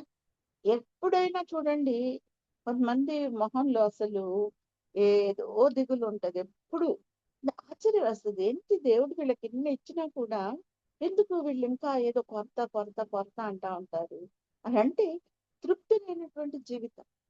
మనం తృప్తి పడడం నేర్చుకోవాలి అయ్యా ఈ దినానికి. అందుకనే కదా ప్రసంగి గ్రంథంలో కూడా అక్కడ మనం చూసి సొలొమోను గారు అంటారు, ఏ రోజుకు ఆ రోజు దేవుడిచ్చినటువంటి ఆహారాన్ని కడుపు నిండా తిని కట్టి నిండా నిద్రపోయి దానికి మించినటువంటి జీవితము లేదు, సమస్తము వ్యర్థమే. మనకి దేవుడిచ్చిన ఆరోగ్యం, దేవుడిచ్చినటువంటి ఆయుష్, దేవుడిచ్చిన ఆర్థిక పరిస్థితి, దేవుడిచ్చినటువంటి స్థితిగతులు, దేవుడిచ్చినటువంటి ఆ గొప్ప భక్తి జీవితం, వీటితో మనిషి సంతృప్తి చెందగలిగితే అసంతృప్తి అనేది మనిషి జీవితంలో ఉండదు. కాబట్టి దేవుడు మనకి తృప్తిని నేర్పించుతున్నాడు. అందుకనే తిమోతికి రాసినటువంటి మొదటి పత్రిక అపోస్తలుడైన పౌలు తిమోతికి రాసిన మొదటి పత్రిక 6వ అధ్యాయం 6వ వచనంలో చూస్తే, సంతుష్టి సహితమైన దైవ భక్తి గొప్ప లాభ సాధనమైనది. సంతుష్టి, సంతృప్తితో కూడినటువంటి దైవ భక్తి కావాలి మనకు. అది దైవ భక్తి గొప్ప లాభ సాధనమై ఉన్నది. మనం ఈ లోకములోనికి ఏమీ తేలేదు, దీనిలో నుండి మనం ఏమీ తీసుకొని పోలేము. ఎంత గొప్ప మాటలు కదండి. గొప్ప లాభ సాధన ఏంటంటే సంతుష్టి సహితం. భక్తి జీవితంలో కూడా మనం తృప్తిగా ఉండడం. దేవా నాయన, ఈ దినం నేను నీ పాదాలు చెందుతున్నానయ్యా, ఇదంతా నీవు ఇచ్చిందేనయ్యా, నీకు కోట్ల కొలది వందనాలు, స్తుతులు, స్తోత్రాలు అని దేవునికి మనము స్తుతిగానాలు అర్పించే వారిగా మనం ఉండాలి. కాబట్టి మనకు దేవుడు అటు గొప్ప స్థితిని దయచేయును గాక. మరి ఇంకా చాలా దేవుడు అంట ఈ అరణ్య మార్గములో ఈ ఇక్కట్లు ఇవన్నీ కూడా మనకి ఎందుకు ఇస్తున్నాడు అని మనం చూస్తే, దేవుడు మన కోసం అంటే చీకటి స్థలాల్లో దాచబడినటువంటి ఐశ్వర్యాన్ని ఇస్తాడు. చీకటి స్థలాల్లో దాచబడినటువంటి ఐశ్వర్యాన్ని మనకివ్వడానికి మనలను ఈ యొక్క ఇరుకు మార్గములు, అరణ్య మార్గములు, మన జీవిత యాత్రలో ఈ ఇరుకు మార్గంలో మనల్ని ప్రయాణింపచేస్తూ ఉన్నాడు. అదే చూడండి, యెషయా గ్రంథము 45వ అధ్యాయం 3వ వచనంలో మనం చూస్తే ఇంకొక 2 మాటలు చెప్పి నేను ముగించేస్తాను. యెషయా గ్రంథము 45వ అధ్యాయం 3వ వచనాన్ని మనం చదువుకుందాం. పేరు పెట్టి నిన్ను పిలిచి తిని ఇశ్రాయేలు, పేరు పెట్టి నిన్ను పిలిచిన ఇశ్రాయేలు దేవుడైన యెహోవాను నేనే అని నీవు తెలుసుకొనున్నట్లు అంధకార స్థలములో ఉంచబడిన నిధులను, రహస్య స్థలములలోని మరుగైన ధనమును నీకిచ్చేదను. ఎంత గొప్ప ప్రామిస్ అండి మన దేవుడు మనకు చేస్తున్నాడు కదా. మనము ఈ యొక్క అరణ్య ప్రయాణములో అనేక రీతుల్లో అంధకార సంబంధమైనటువంటి అనుభవాల గుండా మనం వెళ్తూ ఉన్నప్పుడు మనము ఆ అంధకారం, ఆ చీకటిలో మాత్రమే నేర్చుకునేటువంటి కొన్ని పాఠాలను బట్టి దేవుడు మనకి ఏమిస్తాడంట, గాఢాంధకారంలో దేవుడు కూడా మన కోసం నిధులను దాచిపెట్టాడంట. ఆ గొప్ప నిధులు, అంధకారంలో ఆయన దాచిపెట్టిన ఆ గొప్ప నిధులు మనం పొందుకోవాలి అంటే ఈ చీకటిలో మనం అరణ్య మార్గములో చేయవలసినటువంటి ఆ ప్రయాణము కంపల్సరీ. కాబట్టి బెదిరిపోకూడదు. అబ్బాయి కష్టాలు ఇంతగా ఉన్నాయి. చాలా మంది బిడ్డలు, పెద్దవారు, వయసు వచ్చిన వారు, అసలు ఆశ్చర్యపోతా ఉంటానండి నేనైతే. రాజకీయ నాయకులు, డబ్బున్నటువంటి వాళ్ళు డబ్బుతో అన్ని సాధించవచ్చు అనుకుంటారు కదా, తృప్తి అనేది లేదు. ఏం చేస్తారు, ఆత్మహత్యలు చేసుకుంటున్నారండి. ఎంత బాధాకరమైనటువంటి విషయం. కానీ క్రైస్తవ బిడ్డలు ఆ పని ఎప్పటికీ కూడా చేయకూడదు. ఎందుకనంటే ఆత్మహత్య చేసుకుంటే దేవుని రాజ్యంలో ప్రవేశం లేదు. మనకు లేదు హక్కు. మన దేవుడికే మనల్ని తీసుకెళ్లే హక్కు ఉంది, మనకు లేదు. ఎంతమంది వయసులో ఉన్న వాళ్ళని చూస్తున్నాం, పసిబిడ్డలను చూస్తున్నాం, తర్వాత ముసలి వారిని చూస్తున్నాం, పేదవారిని చూస్తున్నాం, గొప్ప గొప్ప వాళ్ళని చూస్తున్నాం. జీవితంలో ఎదురయ్యేటువంటి ఆ సుడిగుండాల సమస్యలను ఎదిరించలేక వాళ్ళకి ఒకటే మార్గం, ఆత్మహత్య, చచ్చిపోవాలి. అదే కదా యూదా కూడా చేసింది. పాపం, అయ్యా నేను పాపం చేశానని ఆయన పాదాల మీద పడుంటే బ్రతుకు మరొక మాదిరిగా ఉండేదేమో కదా. గ్రహించాడు పాపం చేశానని, కానీ పశ్చాత్తాపం లేదు. ఏడిస్తే ఎట్లా? ఏడిస్తే కాదు కదా, ఆయన పాదాలు పట్టుకోవాలి కదా, ఆయన దేవుడని తెలుసుకోవాలి కదా, నన్ను రక్షించయ్యాని కోరుకోవాలి కదా. ఏదేది? అందుకని నేను అర్థంలో పడిపోయాడు ఆయన. ఈ రోజున అనేక మంది ఎంత ఐశ్వర్యవంతులు పోతున్నారు, అందగత్తెలు, అందమన్న మగవాళ్ళు ఎంత అండి లోకంలో ఎంతమంది ఉన్నారు. కానీ వాళ్ళందరూ ఎందుకండి అటువంటి నిరాశ, నిస్పృహలు? అది చీకటి బ్రతుకు. ఒక్కొక్కసారి చీకటిలో దేవుడు మనల్ని నడిపిస్తున్నాడు. దీన్ని జయించే శక్తి దేవా నాకు ఇవ్వు అని మరి యోబు గారు ఎలాగ ప్రయాణం చేస్తారు? అందుకేనే కదా అంధకారంలో దాచిపెట్టబడినటువంటి ఐశ్వర్యాన్ని దేవుడు తిరిగి రెండింతల బహుమానాలు ఈ లోకంలోనే కాదు పరలోకంలో కూడా ఆయన పొందుకోగలిగాడు. అంటే అది దేవుని పైన ఉన్న నిరీక్షణ. అది ఆ నిరీక్షణ మనం ఉంచుకోవాలి ఈ యొక్క ప్రయాణం. లాస్ట్ గా ఇంకొకటి, దేవుడు మనల్ని కొలిమిలో వేస్తాడు కాదనట్ల, కానీ ఈ ఇబ్బందుల కొలిమిలో మనల్ని వేసినటువంటి దేవుడు మనల్ని ఎంపిక చేసుకుంటాడు. ఇబ్బందుల కొలిమిలో మనం ఏం దేవుని చేత ఎన్నుకోబడాలి, ఎంపిక చేసుకోవాలి. జారిపోతున్నామా, నిలబడుతున్నామా, ఆయన కోసం మనం ఉంటున్నామా అని మనలను దేవుడు ఎంపిక చేసుకోవడానికి మనలను ఇబ్బందుల కొలిమిలో ఆయన మనలను నడిపిస్తాడని మనం చూస్తూ ఉన్నాం. దేవుని గ్రంథంలో చూస్తే ఇర్మియా గ్రంథం 2వ అధ్యాయంలో 6వ వచనంలో కూడా మనం ఈ మాటలు మనం చూడొచ్చు అండి. కాబట్టి మనం ఇలాగా మన యొక్క ప్రయాణాన్ని మనం చూసినప్పుడు, ఆనాటి ఇశ్రాయేలీయుల ప్రయాణాన్ని చూసినప్పుడు చాలా మంది అందరూ నిలబడలేకపోయారు కనుకనే వాళ్ళు అక్కడ రాలిపోయారు. అడవిలోనే కాదేశు, బర్నబా ఈ యొక్క అడవిల్లో వాళ్ళు తమ జీవితాలను చాలించినప్పుడు పిట్టలాగా వాళ్ళు అలా రాలిపోతా ఉంటేనే కదా మోషే ఆ యొక్క 90వ సంకీర్తన రాశాడు. అది నరుని ఆయుష్ 70 సంవత్సరములు అధిక బలము నాయడారా 80 సంవత్సరములు, అది కూడా ఆయాసమే ఉత్తమే కదండి. దేవుడు ఎందుకు ఆ మోషే గారు అంత నిరాశతో దాన్ని రాశాడు అంటే, ఆ యొక్క అడవిలో ఆ అరణ్య ప్రయాణంలో వాళ్ళు దేవుణ్ణి శోధిస్తూనే వచ్చారు. ఈ 10 మార్లు నన్ను వీళ్ళు శోధించారని దేవుడు చెప్తాడు. ఇంకా అనేక మార్లు ఇంకా దేవుడిని ఇంకెన్ని రకాలుగా మాటలతోటి వాళ్ళు వేదనకు గురి చేశారు. కాబట్టి ఏ ఒక్కరు కూడా పరమ కానానుకు చేరుకోలేదు. వాళ్ళు కానాను దేశాన్ని తర్వాత తరాలే వెళ్ళినాయి కానీ వాళ్ళు వెళ్ళలేకపోయారు. మరి మన జీవితాలు ఎలా ఉన్నాయి, మన బిడ్డల జీవితాలు ఎలా ఉన్నాయి, మనం గురి చేరుకోగలుగుతున్నామా? మధ్యలోనే అంతము వరకు సహించిన వాడు ధన్యుడు.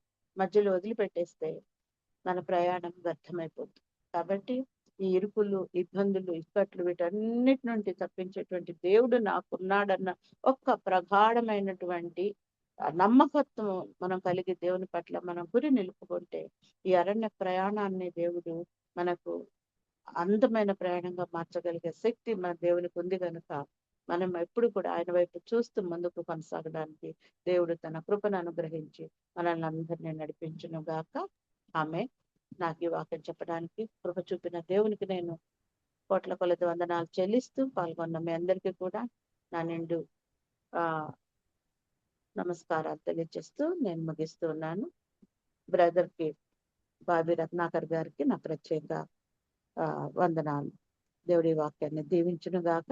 ఆమేన్. ఆమేన్. Praise lord madam. ఇప్పటి వరకు నిర్గమకాండము 29వ అధ్యాయము 45-46 వచనాల ద్వారా ఇశ్రాయేలుకు అలాగే మనకు మధ్య గల సంబంధాన్ని అద్భుత రీతిలో వివరించినారు. అలాగే ఒక హెచ్చరికతో కూడిన సందేశము ఇది. ఇజ్రాయేల్ అరణ్య యాత్రలో తప్పిపోయిన రీతిగా మనం కూడా మన ఆత్మీయ జీవితంలో తప్పిపోయే అవకాశం ఉంది. అరణ్య యాత్రలో పగలు మేఘస్తంభంగా, రాత్రి అగ్నిస్తంభంగా ఇశ్రాయేలుకు దేవుడు తోడుగా ఉన్న రీతిగా మనకు కూడా నేడు పరిశుద్ధాత్ముడు మన మధ్య నివసిస్తూ మనకు తోడుగా ఉన్నారు. ఇశ్రాయేలు దేవుని సందేహించి వాగ్దాన దేశాన్ని చేరకుండా కేవలం యెహోషువ కాలేబ్ మాత్రమే చేరారు. మిగిలిన వారందరూ కూడా అరణ్య యాత్రలో రాలిపోయారు. గొర్రెపిల్ల యేసు రక్తంలో కడుగబడిన వధువు సంఘమైన మనము ఇశ్రాయేల్ కంటే శ్రేష్టమైన వారం. నామకార్థ క్రైస్తవ జీవితం నుండి మనం మార్పు చెందాలి. వాగ్దాన దేశమైన పరలోకంలో చేరేదానికి మనల్ని మనము సిద్ధపరచుకోవాలి. పరలోకపు మన్నా భుజించినప్పటికీ ఇశ్రాయేలు తృప్తి లేని జీవితం జీవించి శాపాన్ని పొందుకున్నారు. మనం అలా కాకుండా సంతుష్టి సహితమైన దైవ భక్తి గొప్ప లాభ సాధనమై ఉన్నది అని తిమోతి పత్రికలో చెప్పబడిన రీతిగా మనం కూడా సంతుష్టి సహితమైన దైవ భక్తి కలిగిన వారమై దేవుని కొరకు జీవించాలి. వర్తమానాన్ని బట్టి కృతజ్ఞతలండి. ముగింపు ప్రార్థన మరియు ఆశీర్వాదం ఇవ్వవలసిందిగా ప్రైజ్ లార్డ్ మేడం. పాస్టర్ తోట బాలస్వామి గారిని మనవి చేస్తున్నానండి. మరి ఇవాళ బాబీ రత్నాకర్ గారి చిన్న పాప రేమా క్యాథరిన్ బర్త్డే. ఆ పాప కొరకు కూడా ప్రార్థన చేయండి అయ్యగారు. మరి నేను కొంచెం లేట్ గా జాయిన్ అయ్యా. విజయ్ కుమార్ అయ్య గారు కానీ జామీ రవికుమార్ అయ్య గారు కానీ ఉన్నారుగా, చేయమనండి. అలాగే అయ్యగారు. పాస్టర్ విజయ్ కుమార్ గారు ప్రార్థన చేస్తారా? సరే అమ్మా, చేస్తానమ్మా. ఓకే అయ్యగారు. మేఘస్తంభము, అగ్నిస్తంభమైనటువంటి మా పరమ తండ్రి, ఆనాడు ఇశ్రాయేల్ ప్రజలను మరి అరణ్యంలో అనేక విషపురుగులు ఉన్న స్థలంలో సురక్షితంగా నడిపించాలని మీరు ఆలోచించినప్పుడు అరణ్యంలో చిక్కుకొని నానా విధమైన విసుగులతో సంశయాలతో మిమ్మల్ని తండ్రి వారు మరి అయినా దూషించి హింసించి రకరకాలుగా మాట్లాడుకొని అనేక మంది రాలిపోయినప్పటికీ మరి నీతిమంతుల యొక్క స్వాస్థ్యముని మీరు నడిపించి మీరు చేరవలసిన పాలు తేనెలు ప్రవహించే దేశంలోకి నడిపించారు అని మాకు మరి అమ్మగారు చక్కగా వివరణ మాకు ఇచ్చారు. అదేలాగనే తండ్రి మరి ఈ కాలంలో మాతోనే ఉండి ఈ లోకనాథులతోనూ దురాత్మల సమూహంతోనూ ఈ లోకమనే అరణ్యంలో ఉన్నటువంటి అనేక కుతంత్రాలతోనూ తండ్రి మేము ఎదిరించడానికి మీరు మాతో ఉండి మీ కృపలో మమ్మల్ని నడిపించేటువంటి గొప్ప మేఘస్తంభంగా అగ్నిస్తంభంగా మాలో కూడా మరి తండ్రి సమీపించి ఉన్నారు కనుక తండ్రి యొక్క వ్యత్యాసాన్ని ఎంతో చక్కగా మాకు వివరించి హెచ్చరింపజేసిన విధి విధానానికి స్తోత్రాలు. అవునైనా సంతుష్టి సహితమైనటువంటి భక్తి గొప్ప లాభాన్ని కలిగిస్తుంది. మరి శోధనను దాటిస్తుంది, పరిస్థితులను దాటిస్తుంది, అవసరాలను తీరుస్తుంది. సోకాల్డ్ అనేకమైనటువంటి విషయాలను బలపరిచేటువంటి స్థితిలో ఉండగలిగితే నైనా సంతృప్తి కూడా ఇస్తుంది అనే మాట ఎంతో చక్కని మాట. చాలా మంది తండ్రి మరి అనేక సంపదలు కలిగి ఎన్నో విధాలైనటువంటి వ్యవహారిక మరి పనులు కలిగినప్పటికీ కూడా ముఖము తండ్రి విచారంతో ఉండడం అవశ్యము. ఎందుకంటేనైనా అందులో వారి యొక్క జీవితంలో మేఘస్తంభంగా మీరు లేరు, అగ్నిస్తంభంగా మీరు లేరు అని స్పష్టంగా తెలుసుకోవడానికి face is the index of mind, మనస్సు ఎలా ఉంటుందో ముఖం అలాగే ఉంటుందని మరి చక్కగా మీరు మాకు ఈ ముఖాన్ని లోకానికి ప్రకటన చేయడానికి మీరు తెలియజేశారు. ఫిలిప్పీయులకు రాసిన పత్రికలో పౌలు గారు అన్నట్లుగా మీరు అనేక వక్రజనం మధ్య ఇలాంటి లోకం మధ్య జీవవాక్యమును చేతపట్టుకున్న జ్యోతిలాగా ఉండాలి అని చెప్పేసినటువంటి ఒక అద్భుతమైన విషయాలు ఈరోజు మాకు అమ్మగారి ద్వారా చాలా చక్కగా వివరించారు. అయ్యా మరి ఆధ్యాత్మిక జీవితంలో అనేకమైనటువంటి శ్రమలు, కష్టాలు, కొరతలు, అవసరాలు ఉండొచ్చు కానీ ఆ వెలుగు కానీ ఆ సంతోషం కానీ లేకుండా పోదని మరి మాకు హెచ్చరించిన విధానానికి స్తోత్రాలు.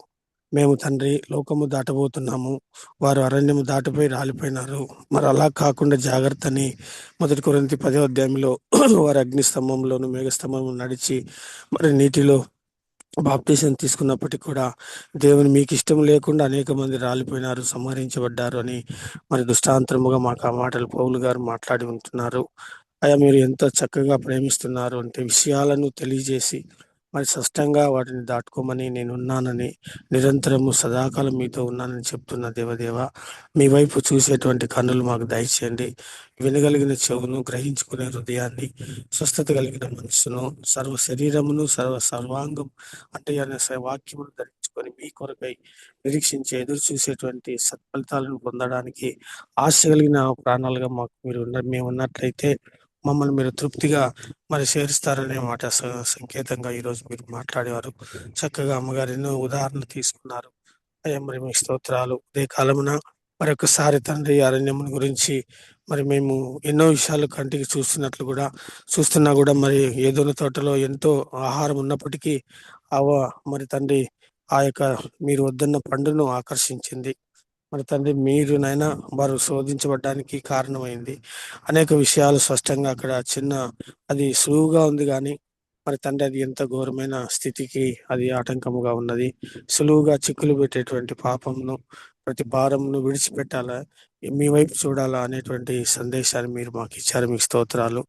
మరి తండ్రి మేఘ స్తంభము అంటే మీరే, అరణ్యం అంటే లోకమే, అగ్ని స్తంభంలో నుంచి మీరు మాట్లాడతారు. నైనా మీరు ఎక్కడి నుంచి అయినా మాట్లాడతారు. ఆ రోజునైనా అగ్నిలో నుంచి మోషేతో మీరు మాట్లాడి ఉన్నారు. ఈ విధంగా తండ్రి ఎన్నో సంగతులను తండ్రి మేము గుర్తు చేసుకోవడానికి మాటలు కారణమై ఉంటున్నాయి.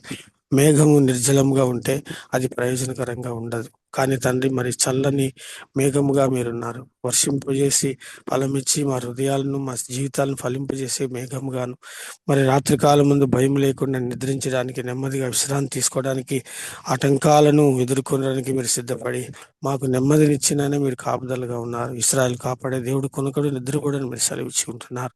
ఇలాంటి ఎన్నో ఆధ్యాత్మికమైనటువంటి లోతు విషయాలను గ్రహించుకోవడానికి మరి తండ్రి మరి మాకు మీరు అవకాశం ఇచ్చారు. మీకు స్తోత్రాలయ్యా.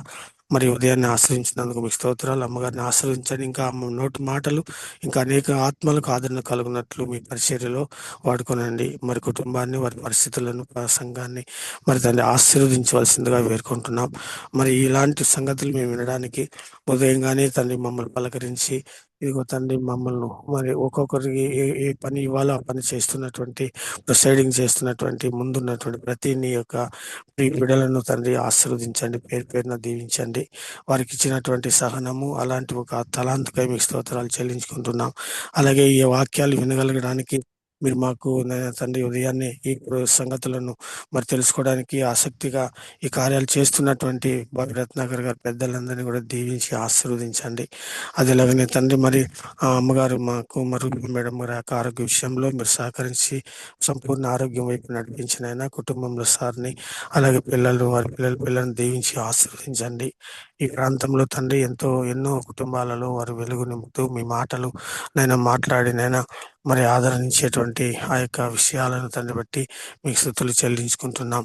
అరణ్యంలో తండ్రి మరి మీరు మేఘంగా మరి తండ్రి అగ్నిస్తంభంగా ఉంటేనే మరి మేము ముందుకు సాగుతాం తండ్రి. మరి ఒకరికొరు తెస్సలోనిక పత్రికలో ఉన్న సారాంశం ప్రకారంగా మీరు వచ్చేంత మీ ప్రియకుమారుడు మా ప్రభు వచ్చేంత వరకు మేము ఇలాగే ఒకరికొరు ఆదరించుకొని ఈ మాటలేందు తృప్తి పొంది సాటిస్ఫై అయిన సంతృప్తికరమైన జీవితాన్ని అనుభవిస్తూనైనా రోజు రోజు కూడా బలాభివృద్ధి చెందుతూ ఆత్మీయంగాను శారీరకంగాను ముందడుగులు వేస్తూ కొనసాగిపోవడానికి మీరు ఇచ్చినటువంటి అద్భుతమైన శ్రేష్టమైన నిజముగా తండ్రి ఎన్న తగినటువంటి యొక్క మార్గానికి స్తుతి స్తోత్రాలు చెల్లించుకుంటూ మరి తండ్రి ఇచ్చిన మాట ప్రతి మాట కూడా మా హృదయాలను ఫలిస్తున్నాయని తండ్రి నమ్ముచుంటున్నాం. మరి తండ్రి మరి ఈ సహవాసాన్ని ఇప్పుడు ఈ యొక్క ప్లాట్ఫామ్ ఆశ్రయించి మీ కృపలో దీవించగలరని, అనారోగ్య పరిస్థితిలో ఉన్నటువంటి మరి తండ్రి ప్రతి ఒక్కరిని పేరు పేరున జ్ఞాపం చేసుకుంటున్నాం. అయ్యగారు జేమ్స్ అయ్యగారు, జీవనానంద కుమారి సహోదరి, ఇంకా తండ్రి ఇంకా ఎంతోమంది మరి పరిస్థితుల్లోనైనా కలిగి ఉన్నారు. మరి అనారోగ్యం అనేటువంటిది మరి తండ్రి ఈ లోకంలో ఏదో ఒక విధంగా మేము ఇక్కడ యాత్రను ముగించవలసి ఉంటుంది. ఒకవేళ దాని గురించి కాకుండా మీ వైపు చూసినైనా ఆ యొక్క రోగాన్ని జయించేటువంటి కృపను దయచేయండి. అప్పులు మరి పరిస్థితులు ఇంకా దీనమైన నిరాశలు ఇవన్నీ కూడా జయించాలంటే మీ వైపు చూడాలని మీరు సెలవిచ్చారు. ఇందాకే అమ్మగారు అలాంటి ఒక ఉద్దేశంతో మీరు మాతో మాట్లాడారు అమ్మగారి ద్వారా. కనుక తండ్రి మేము చక్కని డిసిజన్ అంటే మంచి నిర్ణయాలతో కలిగి ఉండినైనా ప్రకాశమైన నవ్వుతో కూడినటువంటి ఆనందంతో కూడినటువంటి మనస్సును హృదయాన్ని కలిగి ఉండడానికి సహాయం దయచేయండి. ప్రభునందు ఆనందించుడి, మరలా చెప్పుదని ఆనందించుడి, మీ సహనం సకల జనులు ఎదుట తెలియజేస్తూ ఉండమని పౌలు గారు హెచ్చరించారు. మరి ఇలాంటి మాటలు తండ్రి మరి చనిపోయినటువంటి వారిని జీవంనిచ్చే మాటలు కనుక మరి నిరాశ నిస్పృహలకు దూరమై మీ కృపలో తండ్రి ఉన్నా లేకున్నా తృప్తికరమైన ఆలోచనలు మీ ద్వారా పొందుకొని జీవించడానికి మీరు ఇచ్చిన ఈ భాగ్యానికి స్తోత్రాలు చెల్లించుకుంటూ మరి ఉదయకాలమునే ప్రార్థన వీరులు తండ్రి ఎన్నో విషయాలను మరి తండ్రి చెప్పినప్పుడు వాటిని తీసుకొని అటు జ్ఞాపం చేసుకొని వాటి విషయంలో వారు మీ సన్నిధిలో ప్రాకులాడుతున్న పెద్దలను అక్కడ చేరి వస్తున్న ప్రతి ఒక్కరిని పేరు పేరున ఆశీర్వదించండి. సహవాసంలో ముందు కొనసాగిపోయేటువంటి గొప్ప విషయాలను మాకు నేర్పిస్తూ మాకు ఇచ్చినటువంటి యొక్క గొప్ప సంగతికై ఈ యొక్క గొప్ప తండ్రి స్థితికై మీకు స్తోత్రాలు చెల్లించుకుంటూ మరి అడుగు వాటికంటే ఊహించి వాటికంటే అత్యధికముగా దయచేయగల దేవా, మీ ఘనమైన శ్రేష్టమైన బలమైన నామానికి వందన సమర్పణ తెలియజేసుకుంటూ నీ దీన ప్రార్థన మా ప్రభు మా రక్షకుడు మీ ప్రియకుమారుడైన యేసుక్రీస్తు యొక్క అతి శ్రేష్టమైన నామమునందు అడిగినవన్నీ పొందుకొని యేసు పరిశుద్ధ నామములో అడిగి వేడుకుంటున్నాం తండ్రి. ఆమేన్. ఆమేన్. పరలోక ప్రార్థన చేస్తామండి. పరలోకమందున్న మా తండ్రి, నీ నామం పరిశుద్ధపరచబడును గాక, నీ రాజ్యం వచ్చును గాక, నీ చిత్తం పరలోకమందు నెరవేర్చిన ప్రకారం భూమి మీద నెరవేరును గాక. నేడు మాకు కావలసిన అనుదిన ఆహారం దయచేయండి. మా రుణాలను తప్పిదాలను క్షమించిన ప్రకారంగానే ఇతరుల రుణాలు క్షమించే కృపను మాకు దయచేయండి. దుష్టు నుంచి, లోకం నుంచి, పరిస్థితుల నుంచి తప్పించండి. ఎందుకనగా రాజ్యం, బలము, మహిమ నిత్యము నీవైనావు స్వామి. ఆమేన్. అంత్యాస్త్రం తీసుకుందామండి. మన తండ్రి అయిన దేవుని ప్రేమ, ప్రభువైన యేసుక్రీస్తు కృప, పరిశుద్ధాత్మ యొక్క అన్యోన్య సహవాసం చేరుగా వచ్చిన మనందరి మీదను, ఈరోజు ఉపదేశించినటువంటి అమ్మగారి మీదను, అలాగే రాలేక వెనకబడిన వారి మీదను తోడుగా ఉండి నిరంతరం ఆయన కృపాక్షేమాలు ఈ రోజు అంతట్లో మనకు అనుసరించి ప్రతి విషయంలో కూడా సత్ఫలితాలు దయచేసి ఆశీర్వాదంతో నింపును గాక. ఆమేన్. అందరికీ ముగింపు ప్రార్థన మరియు ఆశీర్వదించిన పాస్టర్ విజయ్ కుమార్ గారికి, వర్తమానికులు కె నిర్మల నాగరాజు గారికి, అలాగే కూడి వచ్చిన విపిఎఫ్ కుటుంబ సభ్యులందరికీ కూడా కృతజ్ఞతలండి. ప్రభు చిత్తం అయితే రేపటి దినాన తిరిగి కలుసుకుందాం. అంతవరకు సెలవు తీసుకుందాం. Praise the lord to all. Praise the lord.